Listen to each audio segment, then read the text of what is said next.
موږ خپله جلسه د خپل جلسه کې باید میلمانه وغږیږي، همغه میلمانه ول علما هغوی خبره وکړله، خو بیا م انشاءالله 15 تر 18 دقیقو پورې لنډه خبره کوم، علماو ته خبره کوم. علما ورونو، بله ورځ د ابلیس په پارلمان کې یوه غونډه سوې، یو مسلمان جاسوس ماته یو خبر راوړی، زه یې تاسو سره شریکوم. دا د ما د خبرې عنوان ده، او علماو ډیر کوشش وکړئ د الله په خاطر ما سره یې واورئ. عنوان داسې ده: بله ورځ ابلیس ښیم، ټرمپ نه ښیم، خپله ابلیس لعین ښیم. ابلیس بله ورځ په پارلمان کې یوه غونډه کړې، د خپل ابلیسي نظام په ټوله دنیا کې د ابلیسي نظام هغه د پارلمان غړي راغوښتي او غونډه یې کړې، او په دې غونډه کې یوه مشوره او موامره کړې. یو مسلمان زیرک ماهر جاسوس ورغلی، له هغه جنې معلومات راوړي، او هغه کې هغه مجلس په څه سوی، په څه شي مشوره سوې، زه علماو ته وړاندې کوم. دغه مسلمان چې مونږ ته خبر راوړی اقبال لاهوري ده، رحمه الله، چې د اسلامي امت یو لوی داعی او دعوتګر ده. یو عنوان جوړ کړی د ابلیس پارلمان. ابلیس یو ورځ راجمع سو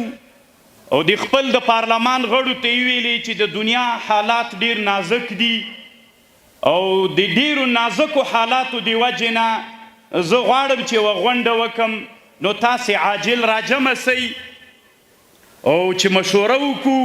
چې د ابلیسي نظام ته تر ټولو نه لوی خطر څوک ده. نو په دې مجلس کې د ابلیسي نظام ټول د پارلمان غړي راغلل، ابلیس په لوړه چوکۍ کېناسته. نو ابلیس د عنوان خلکو ته وړاندې که چې د ابلیسي نظام په ټوله دنیا واکمن ده، او تر ټولو نه لوی خطر ابلیسي نظام ته څه شی ده. تاسې مجلس پې وکئ، ما غوږ نیولی، اخر کې به زه د خپلو مشورو،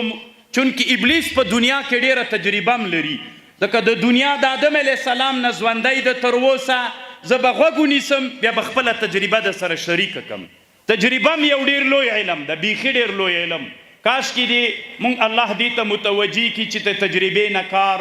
واخلو. بیا م وایم علماو، ټول علماو چې دلته ناست دي، دا خبره در سره ویسئ. کله چې مجلس شروع سو، زه یې هغه کوم نه، ځکه هدف وایم، دا خبره ډیره اوږده ده.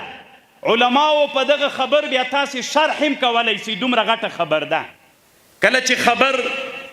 شروع سوله، یو پارلمان غړي یو څه ویلي چې دا تاوان ده، دا تاوان ده، دا تاوان ده. ابلیس ټولې خبرې واورېدلې.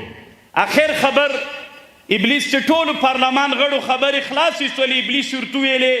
اوس به زه تاسې ته خبره وکم د خپلې تجربې په بنا باندې چې ټوله دنیا کې ابلیسي نظام واکمن ده، او په دغه مشوره کې ابلیسي نظام ته خطر مسلمان معرفي کړي، چې تاسې کوشش وکئ چې د مسلمان سره په جنگ سئ. مسلمان په ایرو کې یوه پټه سکروټه ده، که په دغه پټه سکروټه باندې وچ واښه ور واچوې، بیا په دنیا کې د ایمان او د نورانیت شعلې بلولی سي. تر ټولو نه لوی خطر مسلمان ده. مسلمان ګل کوي، پرې نه ږدئ چې مخ ته درنه لاړ سي. هېڅوک په ټوله دنیا کې له غرب نه تر شرقه، له جنوب نه تر شماله، ابلیسي نظام ته څوک تاوان نسي رسولی، چې تاوان رسوي مسلمان به یې رسوي. یو هغه لویه فیصله دغه وه. خو یوه بله خاصه فیصله سوې، په هغه فیصله کې ابلیس داسې ورته وویلې چې ټوله دنیا کې ابلیسي نظام واکمن ده. یو جزیرة العرب، یو افغان، دا دوه ټکي ذکر دي. جزیرة العرب ته وایي غربي فکر راوړئ. علماو دا خبر واورئ، د الله په خاطر یې واورئ،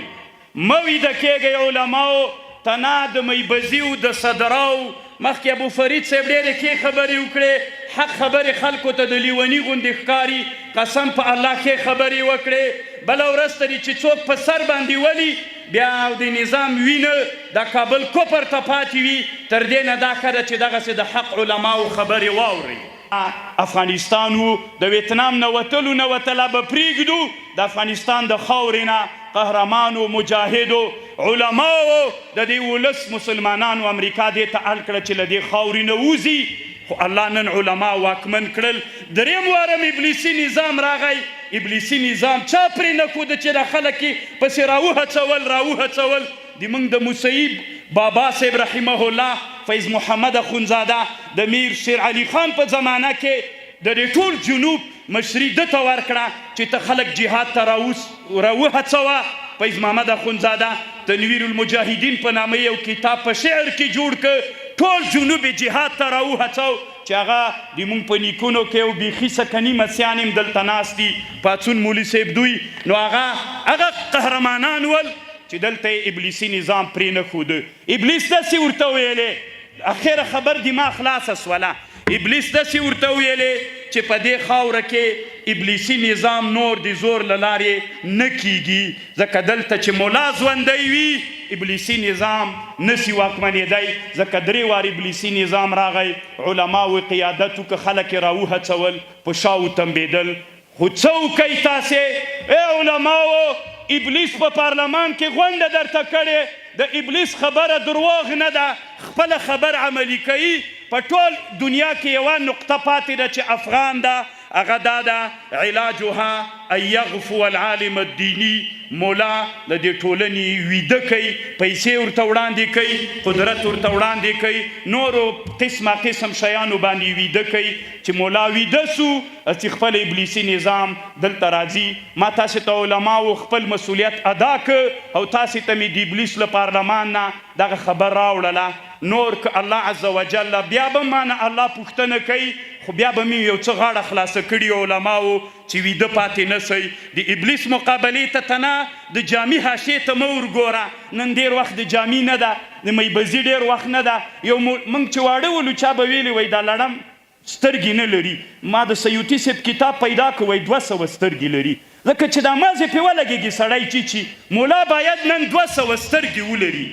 مولا یوه سترګه درلودل ناکامي ده د مولا مخکې شیخ صاحب ډېرې ښې خبرې وکړې نن موږ نن زمانه کې واقع یو مولا هغه ده چې نن زماني مشکلات حل کړي د هدایي زماني مشکلات خو د هدایي زمانه کې تیر سوي هغې پوښتنه موږ نه څوک نه کوي دغه فارغینو علماو 200 سترګې لکه لړم ولرئ هرې خوا ته مو یوه سترګه واچوئ اچول په علم کیږي کوشش وکړئ چې په دغه فراغت ته ناکفایت مه کوئ د امارت وزیرانو نه مو غوښتنه ده په جدي ډول باندې دغه علماو ته تخصصونه پرانیزئ چې علمي میدان کې پرمختګ وسي چې موږ په هر میدان کې 200 سترګې ولرو چې بیا ابلیس په موږ کامیابه نسي کومه خبره رانه سهوه سوي معافي غواړم السلام علیکم ورحمة الله وبرکاته